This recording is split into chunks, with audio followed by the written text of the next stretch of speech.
చెప్పారు. దేవుడే మనిషిగా అవతరించాడని కొనియాడారు. జాతిపిత మహాత్మాగాంధీ సైతం క్రీస్తు బోధనల నుంచి స్ఫూర్తి పొందారు. భారతదేశంలో పేరెన్నికగన్న తత్వవేత్తల్లో గురుతుల్యులనదగిన వ్యక్తి రామకృష్ణ పరమహంస. ప్రపంచంలో ఎన్ని మతాలు ఉన్నాయో అన్ని మార్గాలు ఉన్నాయని నమ్మే రామకృష్ణ పరమహంస హిందూ, ఇస్లాం, క్రైస్తవ, జైన, సిక్కు మత సంప్రదాయాలన్నింటి పట్ల విశ్వాసం వ్యక్తం చేసేవారు. ఈ క్రమంలో ఆయన క్రైస్తవ మత సాధన కూడా చేశారు. ఓ సందర్భంలో రామకృష్ణ పరమహంస ధ్యానంలో యేసుక్రీస్తును చూసినట్లు ఆయన శిష్యులు పేర్కొన్నారు. యేసుక్రీస్తు వచ్చి రామకృష్ణ పరమహంసను ఆలింగనం చేసుకుని పరమహంసలో విలీనమైపోయారని పరమహంస జీవిత చరిత్రలో ఆయన శిష్యులు పేర్కొన్నారు. రామకృష్ణ పరమహంసకు అత్యంత ప్రియమైన శిష్యుడు, హిందూ ధర్మ ప్రచారకుడు, తాత్వికవేత్త అయిన వివేకానందుడైతే యేసుక్రీస్తు దేవుడని పేర్కొన్నారు. సాక్షాత్తు దేవుడే మనిషిగా అవతరించాడని, క్రీస్తు తనను తాను చాలా రూపాల్లో, చాలా కాలాల్లో వ్యక్తం చేసుకున్నాడని వివేకానంద వివరించారు. మానవ రూపంలో అవతరించినందునే యేసుక్రీస్తును మనం ఆరాధిస్తున్నామని వివేకానందుడు అన్నారు. ఇక స్వతంత్ర పోరాటం అడుగుపెట్టడానికి చాలా ముందుగా దక్షిణాఫ్రికాలో ఉన్నప్పుడు జాతిపిత మహాత్మాగాంధీ బైబిల్ చదివారు. బైబిల్ బోధనలను ఆకలింపు చేసుకున్నారు. ఒక చెంప మీద కొడితే మరో చెంప చూపించాలన్న గాంధీ సిద్ధాంతానికి, అహింసే పరమధర్మమన్న ఆయన ఆలోచనకి స్ఫూర్తి క్రీస్తు తన జీవితంలో సూచించిన బోధననే కారణమని చెప్పవచ్చు. తనను హతమార్చాలనుకున్న వారిని కూడా యేసుక్రీస్తు క్షమించగలిగాడు. క్రీస్తు అందించిన ఆ దయాగుణం, శాంతి వచనాలే గాంధీకి ఆ తర్వాత స్వతంత్ర పోరాటంలో ఆయుధంగా మారాయి. ఆ అహింస ఆయుధంతోనే గాంధీజీ స్వరాజ్యం తేగలిగారు. అంతేకాదు, అదే గాంధీజీని ఆదర్శంగా తీసుకుని ఆఫ్రికాలో నెల్సన్ మండేలా, అమెరికాలో మార్టిన్ లూథర్ కింగ్లు అహింసా మార్గాలనే విప్లవాలుగా ముందుకు తీసుకువెళ్లి చరిత్రలో నిలిచిపోయారు. ఇంతమందికి యేసుక్రీస్తు జీవితమే దారి చూపించింది. వీళ్లే కాదు, ప్రపంచవ్యాప్తంగా అన్ని దేశాల్లోనూ ఇలాంటి ఎంతో మంది ఏదో ఒక రూపంలో క్రీస్తు బోధనల నుంచి స్ఫూర్తి పొందారు. కరుణామయ నడుగుజాడల్లో నడిచి విజయాలు సాధించారు. Central desk, Sakshi news. శాంతి కపోతాన్ని ఎగిరేశాడు. ప్రేమ సందేశాన్ని విశ్వవ్యాప్తం చేశాడు. అందుకే ఆ ప్రేమమూర్తి పేరు వినపడగానే ఆయుధాలు కూడా అహింసా మంత్రం జపించాయి. యుద్దకాంక్షతో రగిలిపోయే సైనికులు ప్రేమామూర్తులై స్నేహ హస్తాలు అందించుకుని ఆట పాటల్లో మునిగి తేలిపోయారు. యేసుక్రీస్తు అందించిన గొప్ప సందేశం అదే మరి.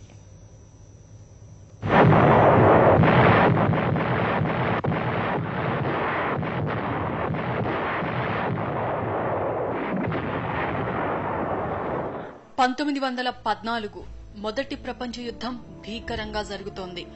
రోజు వేలాది మంది తలలు వాల్చేస్తున్నారు.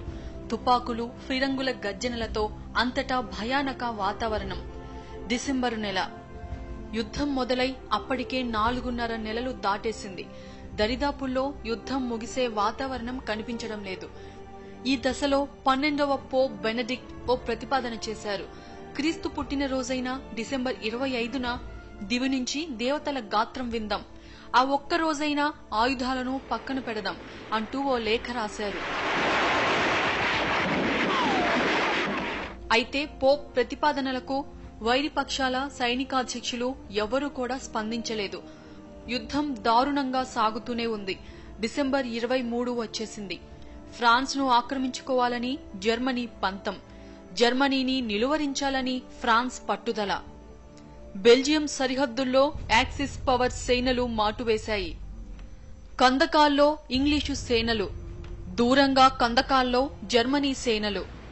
జర్మన్ ఆర్మీ తమ కందకాలపైన క్రిస్మస్ ట్రీలను పెట్టింది. అడుగు ఎత్తున ఆ ట్రీస్ పై నక్షత్రాల్లా దీపాలు వెలుగుతున్నాయి. అవి కొత్త రకం బాంబులేమో అనుకున్నారు ఇంగ్లీషు సైనికులు. అయితే అంతలోనే జర్మన్ సైన్యం నుంచి సిల్లీ నైట్ వాజ్ నాట్ అంటూ క్రిస్మస్ గీతం వినిపించింది. ఆ పాట ఇంగ్లీషు సైన్యాన్ని కదిలించింది. ఎందుకంటే క్రిస్మస్ రోజు ఉదయాన్నే ఇంగ్లీష్ వారు పాడుకునే సైలెంట్ నైట్ గీతం గుర్తుకు వచ్చింది ఇంగ్లీష్ సైనికులకు.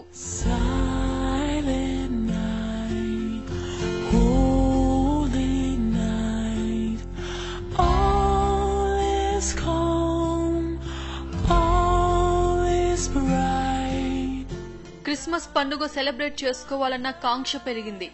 అటునుంచి జర్మనీ సైనికులు అడుగులో అడుగేసుకుంటూ ఇంగ్లీష్ ఆర్మీ వైపు వచ్చారు. ఇటు నుంచి ఇంగ్లీషు సైనికులు ఎవరి చేతుల్లోనూ ఆయుధాలు లేవు. చిరునవ్వుతో ముందుకు కదిలారు.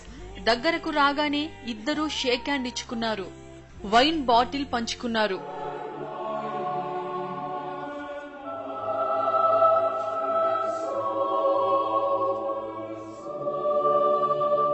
అలా మొత్తం మీద 1,00,000 మంది సైనికులు ఆయుధాలను పక్కన పెట్టి ఆనందంగా క్రిస్మస్ పండగ చేసుకున్నారు. బెల్జియం, ఫ్రాన్స్ సరిహద్దుల మధ్య ఫ్లాండర్స్ అనే చోట జరిగిన ఈ అద్భుతం ప్రపంచ చరిత్రలోనే ఓ అద్భుతంగా నిలిచిపోయింది. ప్రాణాలు తీసుకునే యుద్ధ భూమిలో కూడా ప్రేమ స్నేహాలను పంచుకునే స్ఫూర్తిని యేసుక్రీస్తే ఇచ్చాడని రెండు వైపుల సైన్యాలు సంబరాలు చేసుకున్నాయి. ఈ సందర్భంగా ఓ ఫుట్బాల్ మ్యాచ్ కూడా ఆడుకున్నారు. అందులో ఇంగ్లాండ్ గెలిచిందనుకోండి. మొత్తం మీద పోప్ ప్రతిపాదించినట్లు డిసెంబర్ 25న కాకుండా ఒకరోజు ముందుగానే లక్షలాది ఆయుధాలు మూగనోము పట్టి యేసుక్రీస్తును స్మరించుకున్నాయి. Central desk, Sakshi news. ఇది ఇవాల్టి మ్యాగజైన్ స్టోరీ. మరో ఇంట్రెస్టింగ్ టాపిక్ తో మరో బులెటిన్ లో కలుద్దాం. Until then stay tune to Sakshi news.